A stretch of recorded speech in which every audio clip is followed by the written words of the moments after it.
Oke, kembali lagi di Pildun Update. Kali ini di hari kedua, di match day kedua, gua mau bahas ya kurang lebih 3 pertandingan yang tadi malam sudah berlangsung. Yang pertama mungkin update Wales imbang satu sama menghadapi USA ya, Amerika Serikat. Amerika Serikat cetak gol terlebih dahulu lewat Weah ya, George Weah. Golnya bagus, bukan George Weah, anaknya Timothy Weah. Golnya which is good ya, kerjasama yang cukup bagus dari USA, tapi mereka harus kebobolan lewat penaltinya Gareth Bale dari menit 80, di menit 80 layak penalti. Dan ya secara permainan juga cukup imbang lah dari kedua tim ini. Terus kita ke grup yang sama, yaitu grup B, di mana Inggris berhadapan dengan Iran ya. Kita bahas dulu dari starting line up. Starting line up Inggris itu Pickford tetap menjadi andalan. Mereka main dengan 4 back ya, Maguire, Stones, Trippier dengan Luke Shaw. Di tengah itu ada Bellingham dengan siapa? Declan Rice. Dengan playmakernya si Mason Mount. Mason Mount sebagai playmaker. Terus di kiri Sterling, di kanan Bukayo Saka dengan Harry Kane. Praktis ini skuad terbaik mungkin bisa. Inggris itu punya beberapa pemain yang kualitasnya cukup bagus ya, setara lah ibaratnya. Rashford di cadangan, Foden di cadangan juga, terus ada Henderson yang nggak main kemarin. Jadi cukup banyak pemain yang setara, ada Trent Arnold juga ya. Dan bagaimana jalan pertandingan? Praktis di awal-awal ya Inggris mengambil inisiatif, jelas Inggris mengambil inisiatif. Iran bermain bertahan, nggak parkir bus tapi bertahan.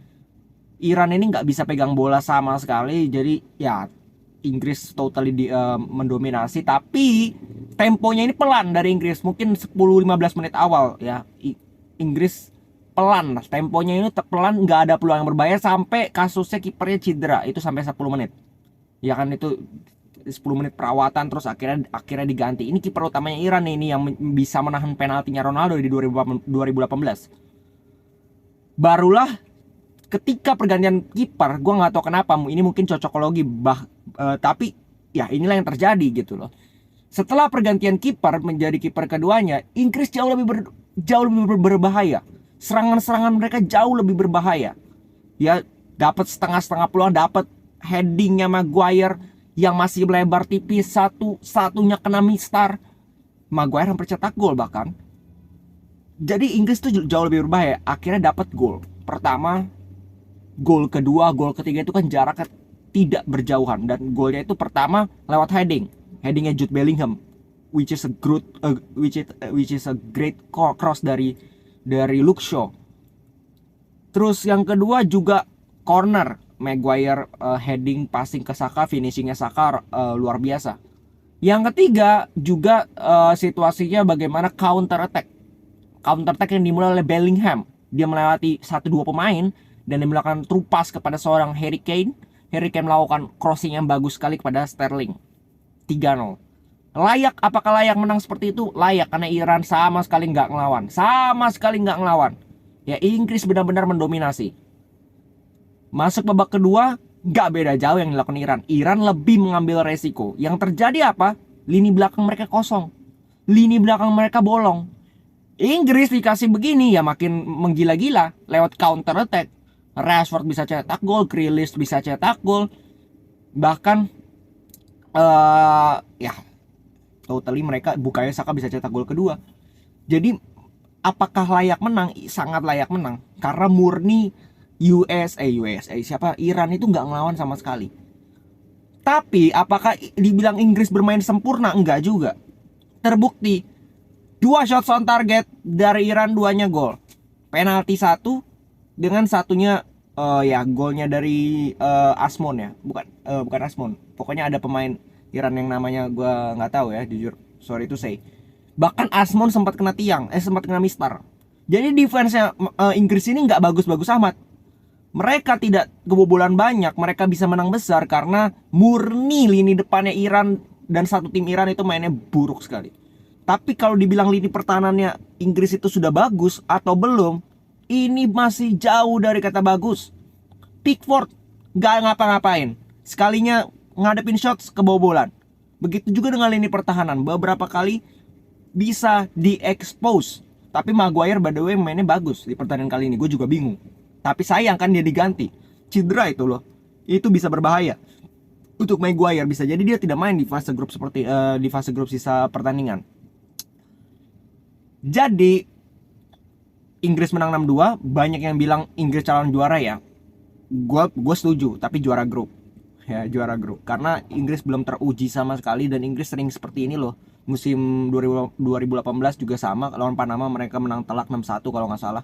Tapi mereka sampai mana sih? Ya sampai mana? Itu pun mereka sudah sangat top sampai semifinal. Semifinal kali ini gue bilang nggak jauh, karena kalau gue lihat lini pertahanan mereka sangat weak ya, sangat lemah. Ya mereka bisa kebobolan 2 lawan Iran, dan itu juga yang dikritik oleh Southgate kan. Ya kita memang cetak 6 gol tapi kita kebobolan 2, harusnya kita nggak kebobolan 2. Dan itu gue sepakat sekali bahwa Inggris masih jauh dari kata sempurna. Masuk kita ke Belanda Senegal tanpa Sadio Mane, which is pemain yang sangat-sangat penting untuk Senegal.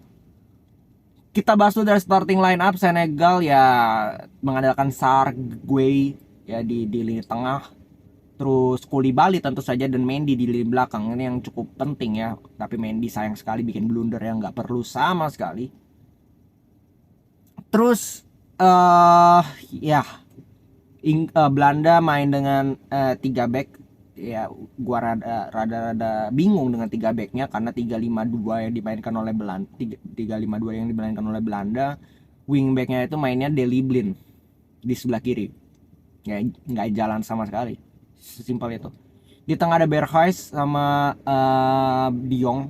Di depan ada Bergwijn, Gakpo dengan Vincent Janssen ya. Ini pemain yang gua nggak tahu tiba-tiba bisa balik lagi ke timnas ya. Padahal ini pemain udah hilang kemana-mana.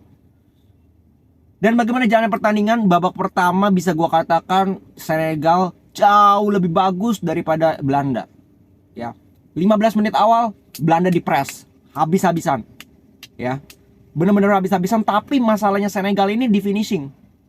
Dan ini memang akibat tidak adanya seorang Sadio Mane. Tapi yang gue lihat di sini bagaimana Senegal bermain as a team. Mereka memadukan skill individu mereka dengan teamwork. Dan itu cukup penting menurut gue. Fighting spiritnya luar biasa. Ada beberapa momen di mana mereka press dengan 5-6 pemain, yang membuat Belanda, bahkan Frenkie de Jong sering sekali salah passing. Babak pertama Frenkie de Jong lah namanya, De Ligt itu jelek banget. De Ligt mainnya, Dumfries mainnya ancur-ancuran, Berghuis juga nggak bisa ngapa-ngapain. Depannya 3 biji itu benar-benar nggak ngapa-ngapain. Benar-benar totally Belanda mainnya jelek banget di babak pertama. Ya benar-benar jelek. Baru di babak kedua ada beberapa perubahan kan yang dilakukan oleh Van Gaal. Contohnya memasukkan Klaassen, memasukkan Memphis Depay. Ini cukup penting peran dari Memphis Depay. Dan walaupun gue bisa bilang bahwa babak kedua pun sama dengan babak pertama, di mana Senegal jauh lebih banyak peluang bahkan di babak kedua dibandingkan babak pertama mereka. Mereka dapat peluang yang cukup luar biasa, tapi Noppert ya, kalau nggak salah kipernya si Belanda itu sangat luar biasa loh penampilannya. Dia melakukan 4 saves, ya 3 diantaranya itu sangat krusial. Bahkan tendangan-tendangan yang ke pojok pun dia masih bisa saves dengan luar biasa. Jadi, dan akhirnya Belanda bisa cetak 2 gol di menit-menit terakhir, menit 80-an kalau nggak salah, sama 99 dari Klaassen. Satunya lewat Gakpo, itu pun juga gol yang sangat-sangat ajaib ya. Dibilang dia itu headingnya nggak lihat gawang loh, tapi bisa bolanya itu kan benar-benar gol yang jatuh dari langit gitu. Dan kalau dibilang apakah Belanda layak menang? Iya layak menang, karena mereka sudah menang, sesimpel itu. Gue selalu bilang bahwa tim itu kalau dibilang bermain bagus, siapa yang lebih bermain bagus? Senegal jauh lebih bermain bagus, banyak peluang. Tapi efektivitas ini yang penting dalam sepak bola. Ya gue berkali-kali melawan orang yang menghina Real Madrid, mengkritik Real Madrid karena bermainnya tidak dominan, tapi mereka efektif. Mereka efektif. Dan sepak bola itu tentang efektivitas. Siapa yang lebih efektif, dia yang layak memenangkan pertandingan. Dan Belanda sangat efektif. 3 shots on target, 2 gol. Itu membuktikan efektivitas dari Belanda. Sesimpel itu menurut gua. Tapi menjadi PR juga bagi Belanda. Ya, menjadi PR juga bagi Belanda bahwa menghadapi Senegal tanpa Sadio Mane pun mereka harus mencetak gol di menit-menit terakhir. Ini fase grup loh, bukan fase knockout. Jadi masih banyak yang perlu terutama dari taktiknya Van Gaal ya, 3-5-2-nya nggak jalan sama sekali. Daley Blind itu nggak ngapa-ngapain di kiri, nggak bantu serangan juga. Jadi ya ini yang harus dievaluasi oleh Van Gaal. Dan praktis ini kan lawan terberat dari si Belanda kan, sisanya itu mudah. Kalau lu lihat mainnya Ekuador sama Qatar ya dibantai sama Belanda, sesimpel itu. Harusnya. Oke, jadi sementara grup A itu klasemennya Belanda di peringkat 1, Senegal di peringkat terakhir, Ekuador di peringkat kedua dengan si siapa? Qatar di peringkat ketiga.